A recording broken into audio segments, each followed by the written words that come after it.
Do you have a higher mileage N55 and you're scared to death of a rod blowing out the bottom of the engine block and rod knock and all those other terrifying noises? Are you like Will Ferrell? I'm so scared right now, you shut up! Well, hopefully, after watching this video, you won't be as scared anymore.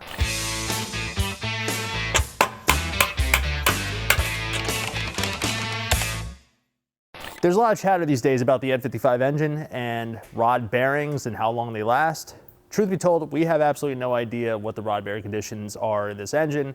There's no Blackstone oil analysis that shows a sign of rod bearing wear. However, the owner of this vehicle, who works here at FCP Euro, recently had a bunch of work done on this car, including a pure Stage 2 turbo upgrade along with a tune. And he plans on running this car at Impact this August, and he wants the engine to be as good condition as possible. We know that has an oil pan leak, so while we're in there doing the oil pan gasket, it probably makes sense to go just a little bit further and swap out the rod bearings, which is not that much additional work. So with that said, here's all the parts we're going to be using to do this job. We need to lower the subframe, we need to disconnect the front suspension and a lot of the steering components, so we have all the hardware associated with that.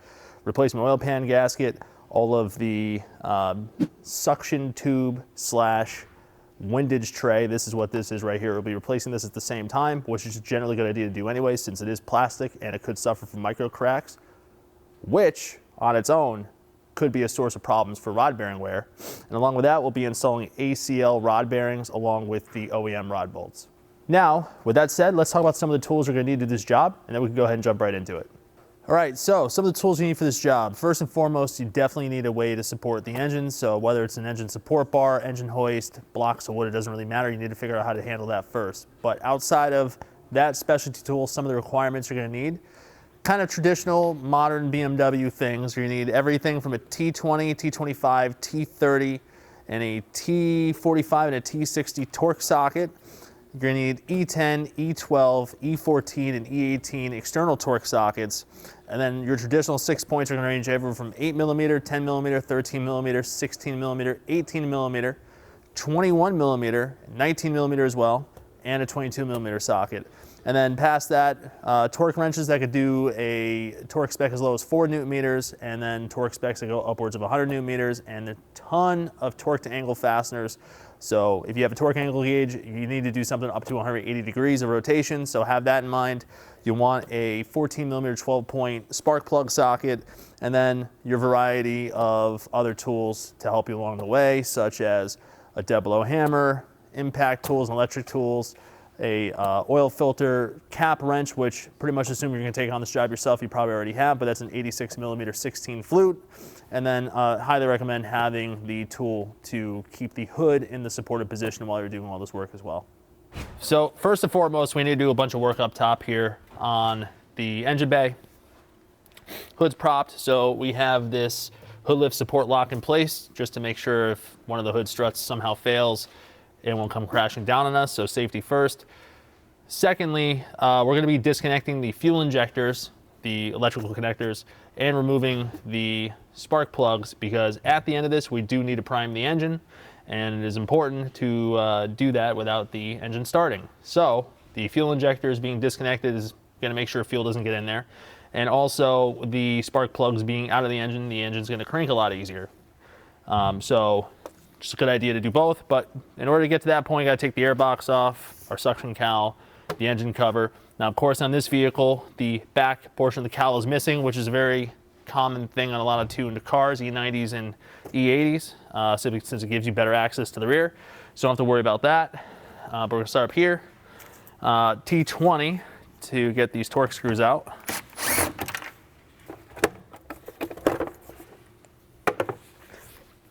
All right, next up, we will disconnect the mass airflow sensor. So the little electrical connector is here. Just push down that release here and you'll pull it off. They've been on there for a while. Could be a little bit stubborn to remove, but just be patient. I'll also pop off this forward beauty cover. It's so beautiful. Next up, we're going to take a 6mm hose clamp driver. Of course, you can use a flathead screwdriver on these clamps as well, but the hose clamp driver is just as convenient. And we'll loosen that clamp there so we can pull the air box off. Pull this boot back. And then the airbox is held in on a couple of grommets. You need to make sure that nothing is attached to it. For example, this bracket back here. So we have a battery cable and some of the engine wiring harness. We'll just pull these off like so, because this bracket is going to come with it.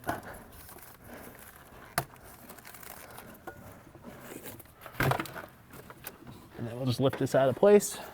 And then from here we have this silencer or acoustic covering. It's to reduce injector noise. It's kind of held in. Gotta remove these pieces here. So while trying to remove this acoustic cover, notice that our part of our V-brace is actually loose. They're both loose. So we're gonna have to fix that. That's not related to DIY. Well, actually, we'll make it related to DIY. Sometimes while doing a job, you'll find other problems. Now's the time to take care of it. But that said, this V-brace does need to come out. And also having this out is gonna make it easier to set up the engine support bar. And we have this Torx bolt right here. And that is definitely loose. And our V-brace bolt is an E18. We'll definitely make sure that one is torqued to spec when we put it back in this time, because I'm sure this is probably making some rattling noises. And then we have E14s here at the strut towers. Those were tight.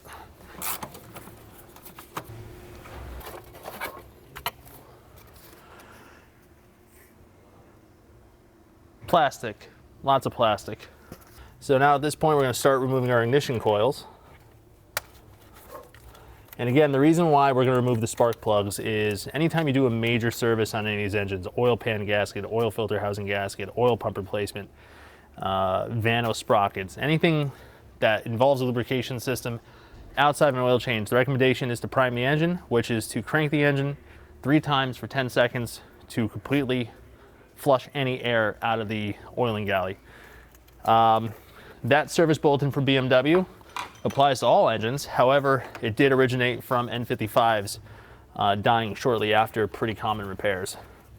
And the N55 is unique in the respect that it has a very simplified oiling circuit compared to the N52 and the N54.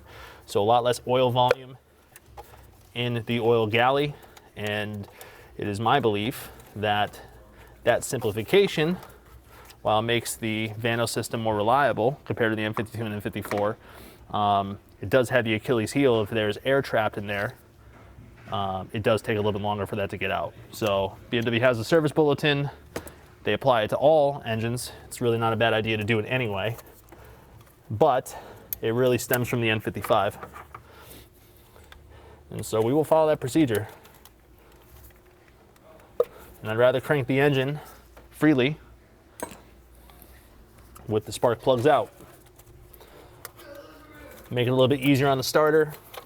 And then of course we got this great O2 sensor bracket back here. So I'm gonna take this bracket out. It's a T27 screw. That bracket holds on to the O2 sensor connectors. And that's all to get to number 5. Talked about this in other videos too. Sometimes these coils can be kind of stubborn to remove. So I like to take a flathead screwdriver, put the flathead through the connector lock, and then pull up. Just gives you a little bit more leverage. And before I pull the spark plugs out, I'm just going to disconnect our injector connectors here. This is to make sure that the injectors don't fire when we crank the engine. So you have a little release tab that we have to push forward, and then the connector pops out. So you can see this little ear right there. All you're doing on the injector is you're pushing that forward with a pick.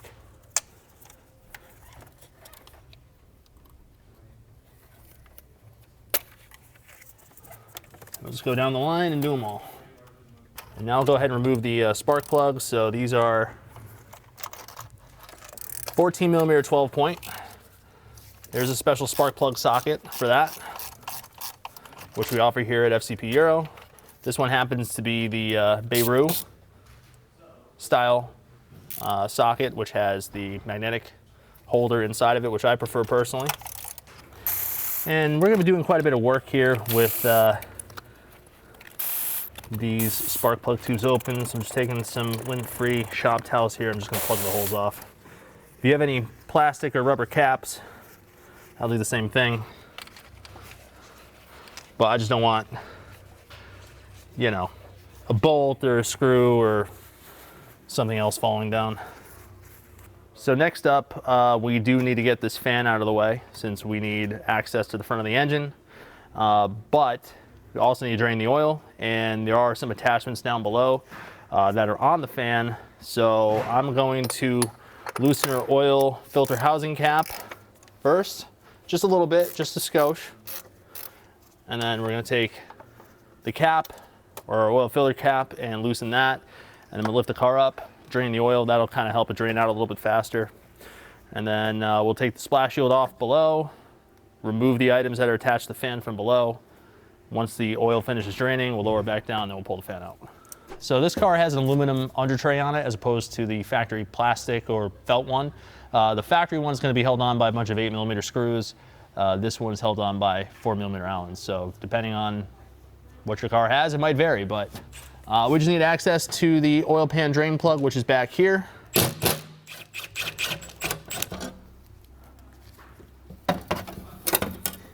And we got a little leaf, a little foliage, and I can already see the leak. So we do in fact have a leaking oil pan.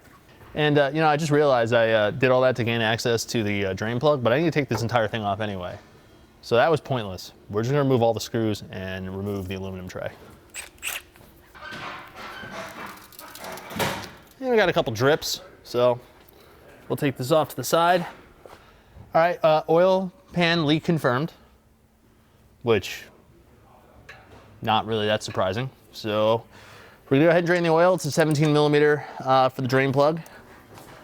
Pretty typical BMW size right there. So we could definitely sit here all day and let the oil continue to drain out of the oil pan, but there's no point in that because, well, we're dropping it anyway. So I'm gonna go ahead and put the drain plug back on with the new crush washer that's in the MAN oil filter kit.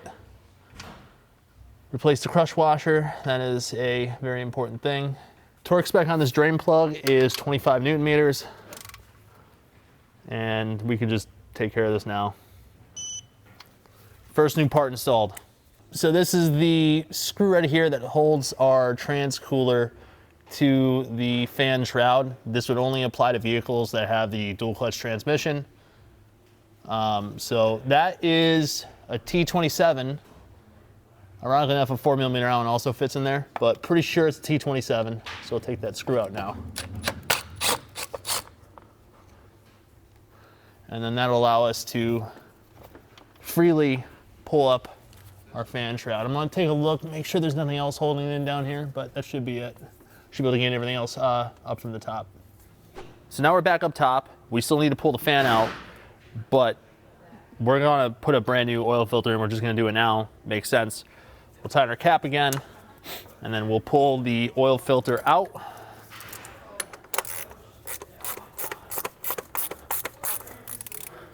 This is one of the special sockets that we offer to remove the oil filter cap or factory style oil filter caps off these engines. It's an 86mm 16 flute. Please don't use adjustable pliers or something like that on this because you'll just damage the cap and break it. There's always a little bit of residual oil left over, so we'll just pull this up straight. That'll drain back into the engine. We're using the MAN oil filter kit, the classic HU816X. Fits the N52, N54, N55 engine, N20s.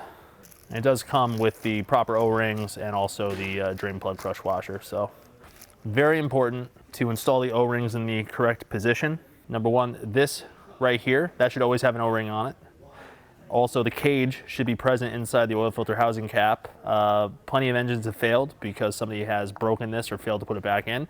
This is actually the drain back block for the oil filter housing. So if we look inside here, that hole right there in the center is for the drain back for the oil filter housing back into the engine. That's so when you remove the cap, any excess oil can drain into it.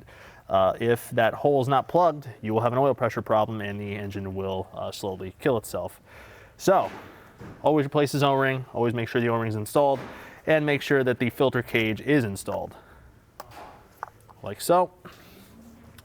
And then the proper position for this O-ring is this groove right here. A lot of people have put it all the way up against the bottom flange of this housing. That is the incorrect location.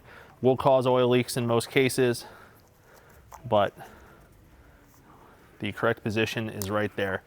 The O-ring will simply roll into position. There's no need to force it past that. So when you're all done, it should look exactly like this. We'll use some of that residual oil to lubricate the O-ring and we will reinstall it. Of course, we will clean that cap. And just like a spin-on filter, you can thread this in by hand, and usually where it bottoms out, you don't need to go any further. Now, the torque spec, it's on the cap, says 25 Newton meters. The question is by hand, did I get the 25 Newton meters? Let's see. Pretty close. Didn't really move that much, but the point is, these things do not have to be tight.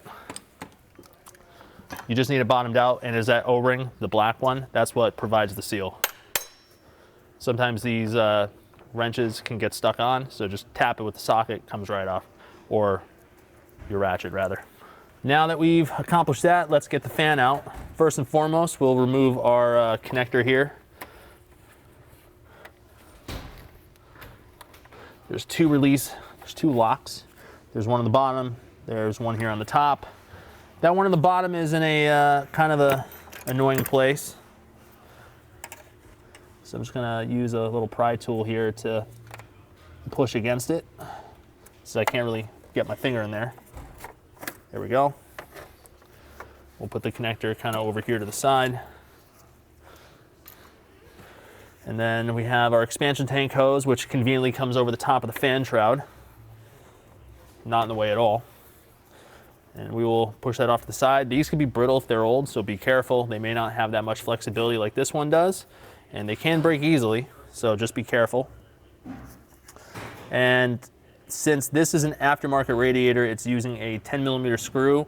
The factory screws, if I recall correctly, it's a T30 self-tapping or T27 self-tapping, so that's normally a Torx, but in this case it's a 10mm. And this has the CSF racing radiator in it, so it's a triple pass radiator, additional cooling.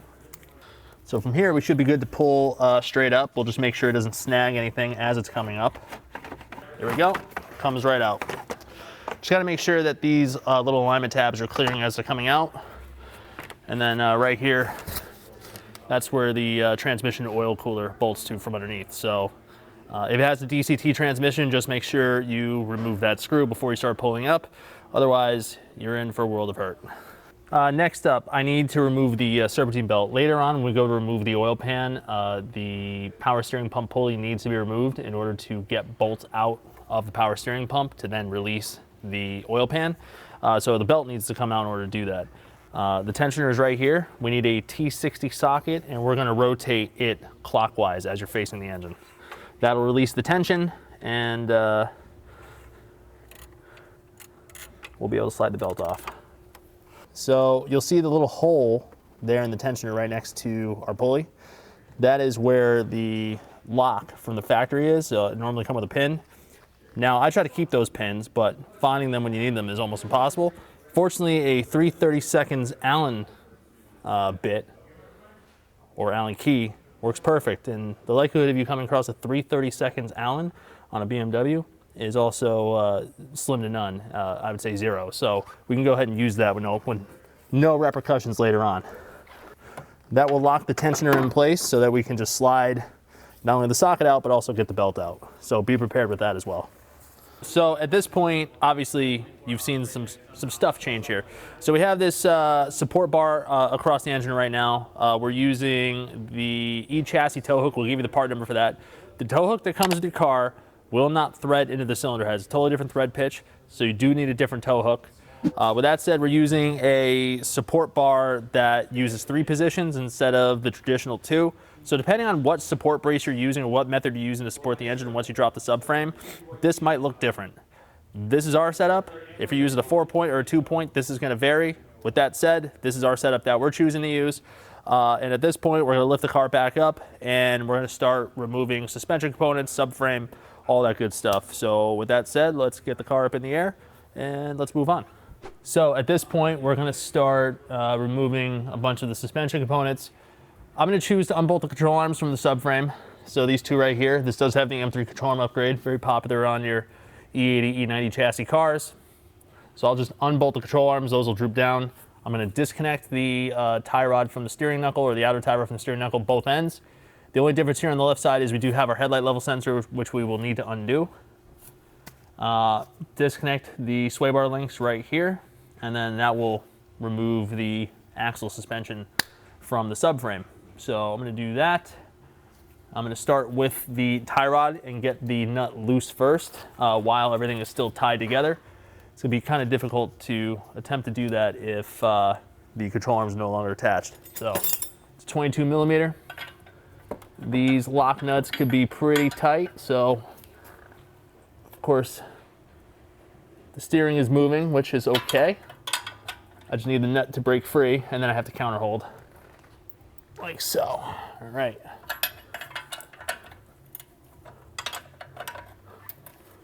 Now, these ball joints do not have a taper, so you do not need a ball joint separator or anything like that. This will spin all day unless you counter hold the stud. And I don't want the stud of the ball joint to spin because the ball seat of the ball joint has some dimples on it, which act as a locking mechanism into the aluminum knuckle. I really don't want to mar that up, so my focus is on simply getting the nut to come off the stud without the ball joint stud spinning at all. And like I said, there's no taper on these ball joints, so they just fall out. We're replacing these nuts, so I'm going to throw this in the trash. Next up, we have our sway bar link. I'm going to go disconnect that. It's a 16 millimeter nut, and we do have a counter hold here. I'm just going to hold that with some adjustable pliers. It's probably a 16 as well. All right, we're going to release the control arms from the subframe, 18 millimeter bolt for the thrust arm. The nut is encapsulated. It's a self-captured nut that slips onto the subframe. And we have an 18 millimeter bolt, 18 millimeter nut for the rearward wishbone. These bolts are torque to yield, so we will be replacing them. And that's the self-encapsulated nut I was telling you about. Just slips onto the subframe. Again, that's one-time use as well, so these are going to just be hucked in the trash or the recycling bin, whichever. Recycling bin. Captain Planet appreciates that. So now that we've done everything that we need to do on this side, I'm literally going to go ahead and mirror everything that we just did on this end, except we don't have to worry about the weirdness with that headlight level sensor. Next up, we need to remove the banjo bolts from the steering rack because we have our high pressure line in and then we have the return line out. So we got a 22 millimeter banjo bolt and a 19 millimeter banjo bolt. We'll break those loose free. That will also partially drain our power steering system, which is part of the process anyway, because the steering rack is coming with the subframe. And we're gonna go ahead and release the 19 millimeter banjo bolt now. Do expect some fluid to come out, but not nearly as much as that larger banjo fitting. Yeah, not as much volume there. So this banjo bolt right here has a built-in check valve, as you can see. It's a sort of a drain back valve, if you will.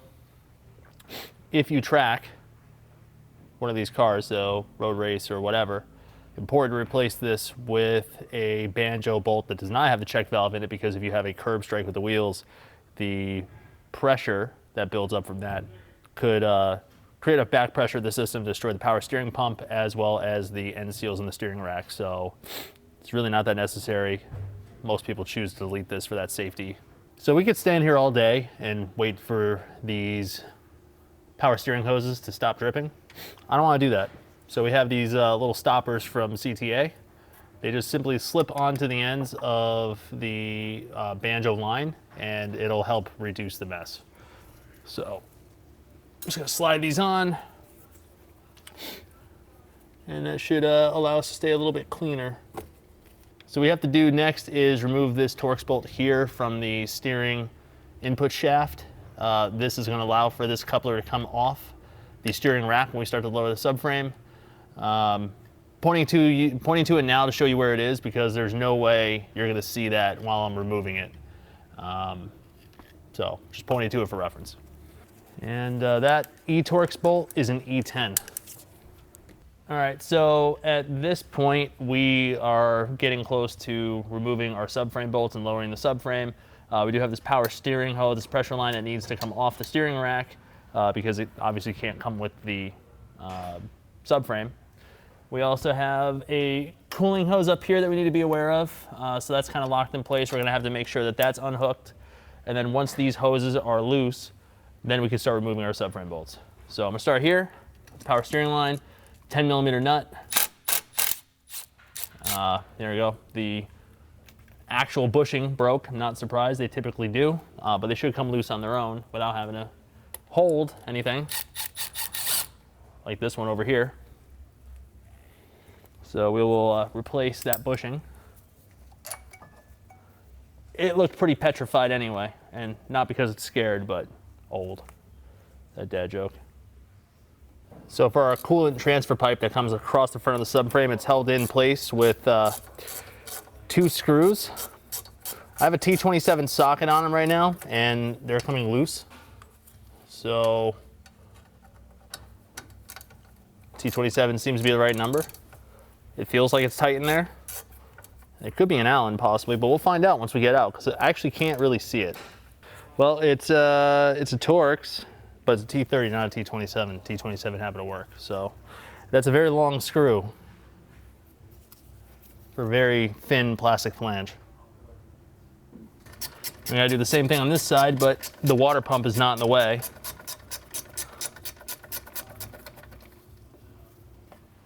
And now that plastic coolant pipe is loose. Like I said, very critical to loosen that coolant hose, because if you try to lower the subframe with that still connected, it's gonna break. And the job just got a lot harder, which you don't want. Next up, we're gonna remove the engine mount bolts. These are 13mm. Wrong way, dummy. And we will be replacing these. Also, if you're doing this job, whether it be an oil pan reseal or rod bearings or anything related to having to remove the subframe, now is a great time to take a look at the engine mounts and replace them if necessary. So we're gonna remove our center subframe bolts here. These are the E14s. I'm gonna leave the subframe bolts slightly loose, but enough for the subframe to lower down. I need to make sure that that steering shaft is gonna come out. And I don't wanna pull on the steering column while this is coming down. So I'm gonna loosen the subframe bolts a little bit, leave some threads in. Subframe's aluminum, so it's very light. I feel comfortable with it sitting on a handful of threads. I just wanna make sure everything comes loose accordingly. This rearward locating bolt for the subframe is 18mm. We'll just go ahead and pull that out entirely. And then our forward bolts are also E14. So this is at the point where you either need some kind of support for the subframe, or you bring in one of your friends, in this case, the one, the only, Michael Hidalgo. What's up, baby? What's up, my good people? All right. So the steering shaft is going to come off the steering rack, no problem. Went ahead and pushed up on it, and it's sliding right off the input. So now I'm just going to back these bolts out one at a time, and should be in a good place. All right, subframe is out of the way. We now have fairly clear access to the oil pan itself. However, there are several components that bolt to the oil pan, so you can't just start ripping out oil pan bolts. You need to disconnect certain things. Like, for example, the power steering pump mounts directly to the oil pan. We have the oil cooler lines of the transmission that are supported by the oil pan. We have an engine mount bracket over here. So what we need to do is remove these bolts that secure these other components in place first. And then once we do that, we have our bell housing bolts in the back for the transmission that go into the oil pan. And then once we kind of have all that stuff out of the way, then we'll start removing the oil pan bolts and get the oil pan out of the way. So first and foremost, I'm going to focus on our trans-cooler lines. We have a 10 millimeter nut up here, and there's a 10 millimeter nut back here. I'm just going to get the one in front while I'm here. Obviously, we can really see the oil leak here. We're going to do a lot of cleanup on this car. And, you know, make it look nice when it's all done. And what we'll do is we'll just thread the nut back on, because it sort of, the bolt that slides into the little groove on the oil pan, which is right, I'll show you in a second. There's a little groove on the oil pan that counter holds the bolt right there. It just sort of slides out. So once you loosen it, you just pull it down and out. All right, cooler lines are loose. And actually, while I'm here and looking at it, we could just disconnect our oil level sensor, because it's right here. I used some hose pliers just to hold onto those release tabs and walk the connector off. There's just so much debris and stuff that's caked in there, just made it difficult to press it with my hands. Next up, we'll start moving our power steering pump mount bracket bolts. So these are E12, and there's 3 of them. Power steering pump will dangle after this, but it's okay.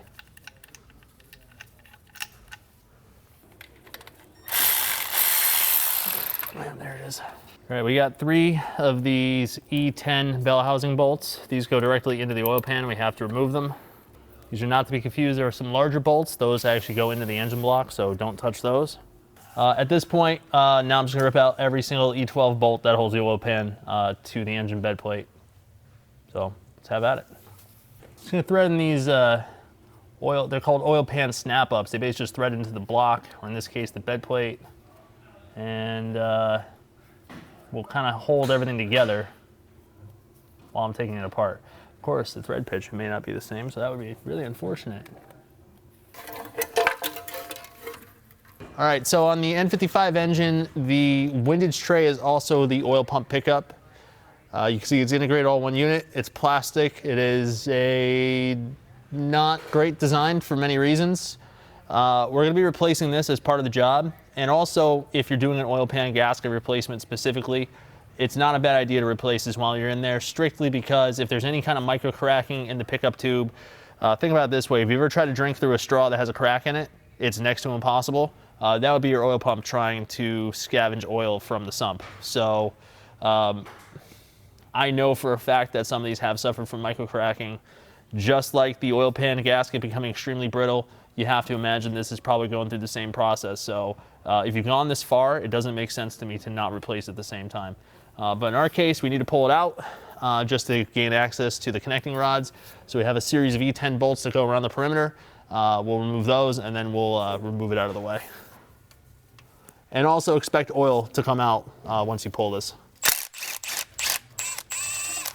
Shockingly, no oil came out. This is sealed at the oil pump with an O-ring.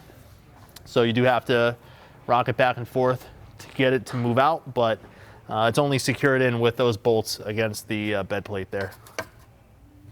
So we got 1, 2, 3, 4, 5, 6. We do have to take the oil pump out. All right, so we need to undo our oil pump sprocket here. Now there is a special counter hold tool from BMW that sits here in the sprocket and then it butts up against the block. It's about an $80 tool, will be useful in this case.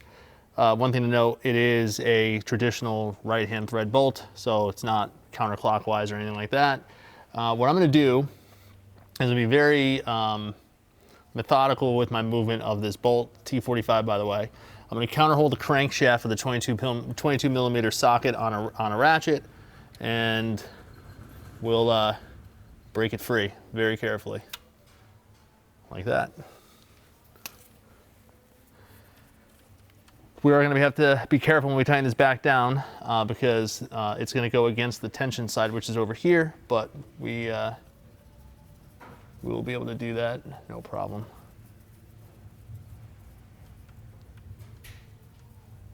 And if you want to buy the special counter hold tool, part number in the description. But not 100% necessary. We'll be replacing that. And now from here, we have a series of E-Torx bolts that hold our oil pump to not only to the engine block, but also to the oil pump chain guide. So we have a couple E12, looks like E10s here and E12s here. All right, we're gonna remove our E10s here first at the front. This mounts the timing guide, which is one piece assembly, with the guide rails and also the tensioner to the oil pump. So pull these bolts out. These are all replaced with new stuff. And the reason why we have to remove our oil pump here is in order to get to cylinder number 1. And then we have 1, 2, 3 E12s that hold the oil pump to the bottom of the engine block. The best way to explain what I did there is we have to get the sprocket off, and there is a little bit of tension from the oil pump chain tensioner up top. Basically was able to get enough wiggle forward out of it to slide it off, and then from there I was able to get the oil pump down and off this dowel over here and that dowel there. Unfortunately, because it has dowels, you have to get that sprocket to come off first. So I was able to do that, and when we go put it back together, we're also gonna have to get that sprocket back into position. So we'll have to find a new way to get it back down, but oil pump is out of the way, and now we have full access to all of the connecting rods on this engine.